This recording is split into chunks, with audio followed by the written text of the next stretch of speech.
Когда ты перестанешь меня понимать на французском? Сейчас проверим. Bonjour, aujourd'hui je vais à Paris. C'est la première fois. Je prends le train le matin, je regarde par la fenêtre, il fait beau.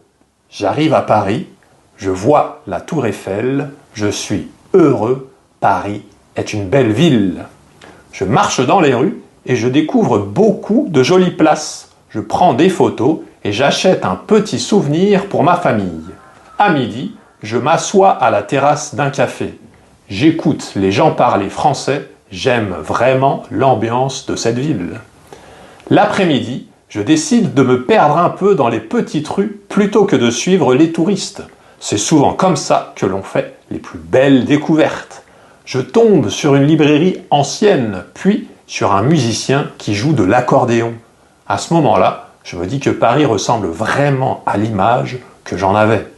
Ce qui me surprend le plus, c'est le contraste permanent entre les quartiers. En quelques minutes, on passe d'une avenue très animée à une rue calme où l'on entend seulement les conversations des habitants.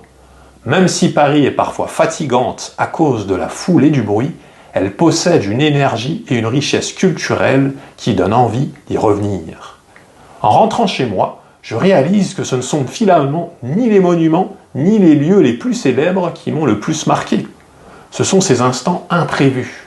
Une conversation avec un inconnu, le parfum du pain chaud en passant devant une boulangerie, la lumière du soleil sur les façades en fin de journée.